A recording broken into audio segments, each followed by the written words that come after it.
حاجی گیان ناوی خزمەتە چی بوو؟ ئەحمەد مام ئەحمەدیان لە ئەسڵ خەڵکی کوێ بووی؟ ئاسڵ خەڵکی شار بازێڕم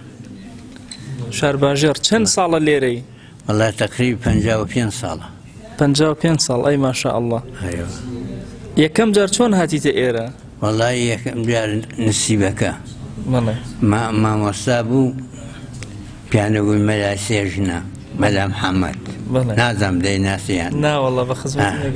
قەدیمە ئەو دوکانەکەیان بەرامبەری مزگەوتی پاشایە بەڵێ کوڕێکی لەوێ ئەتر هاتین بوێرە خۆ نسیبەکە هێنان بوێرە لە سلێمانی بووین بینێکی و بینە دووە هاتین بوێرە یاخوا بە خێر بێن دەمێ ساڵە لەم گەڕەکەی وەڵا تەقریبی لە ساڵی 60 و ئەمانەدا لەم گەڕەکە ئەی لە کاتی کیمیاوەکە تۆ خەڵکی هەڵەبجار ڕۆشتیتە ئەودی و بەڵێ دوای شاتی تۆ بۆ ئێرە 4 ساڵ لە ئێران مامەوە ئەی ماشاءالله هەروەڵا لە سەریاس ڕاستە فەرمووی ئەی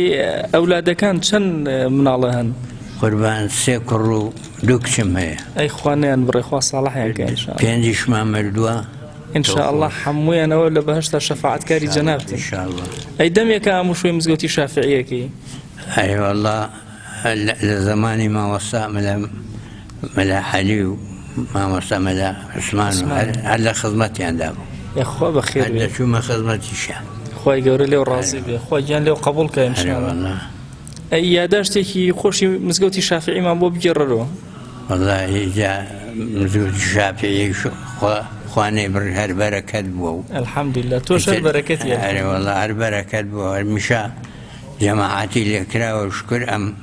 ئەم کارە ساتەش هەر بەردەوام بوو لەسێ خوایە الحەمدولله الحەمدولله من وە فکرم دێ ئەمە حەرز بوو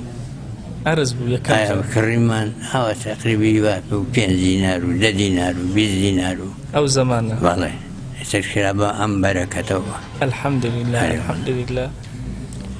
ئیشتیان نەکرد لە مزگەوت وەختی خۆی نەوەڵا ئیشمتیان نەکرد نەوەڵا نەمتوانی ڕاستە ئەی خۆ بە کار و کەسابەت بە چیەوە خەریک بووی لە هەڵەبجە؟ لە هەڵەبجە 25 ساڵ خەیات ئەی ماشاءالله هەروەڵا 25 ساڵیش 20 ساڵیش دوکاندار بووم ئێستا پەکم کەوتۆ دوکانەکەم بەجێڵە خوای گیان بۆ سەرکە ئەی جاروبار ناچیتەوە سەر لە خزمان نایی؟ بەرەوەڵە جاروبار دەچمەوە بەڵێ ئەی ئەوانیان برازە ئادێن برازا و ئامۆزا و شتیوام لەوێن الحەمدولله دەوەڵی هەموو هەڵەبجە شانازی پێوەکەن ئێمەش لە خزمەتە زۆر خۆشحاڵم بە خزمەتە گەیشتم دڵی کەشم حاضر نەکردەوە شکر الحەمدولله خۆت ئەهلێکی باش لە هەر شوێنێکی بچم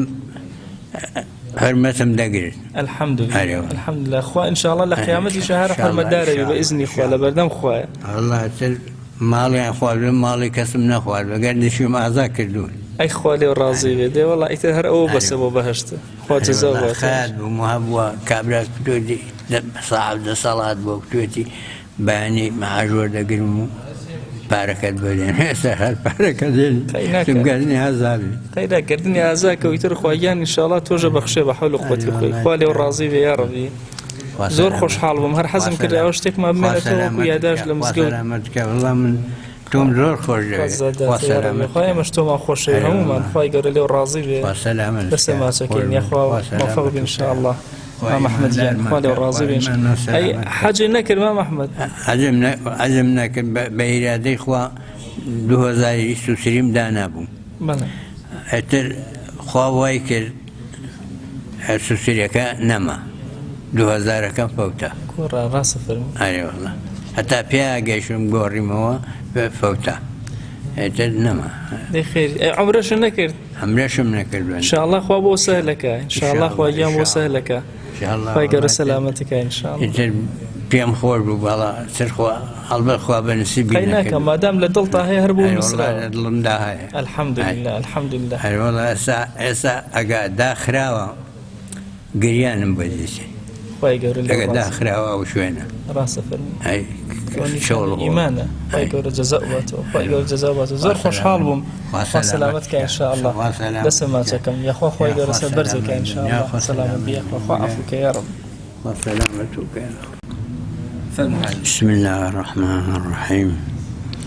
من أخوي قوله الله ملا عبد الله بيتوشي هزار رحمة بتوشد روليها أبخاكو آوا للدنيا دابناوا هات السربية جنوبا شقاتي ناري وتوبا الشيخ أميني أويندار بيابي خدا وخويندوار سرچاوي نقش بندي هركز بوي شو بندي هركز أوي ناسيبو بيري خواه ناسيبو قرويز لبردلاني بلبلي سرسلاني تماتي بهاران بشي آغا فسبان شيخ سورو كريه وبني وباقا أوني وبهاران نانا شورا بلي شاولو دورا السلام.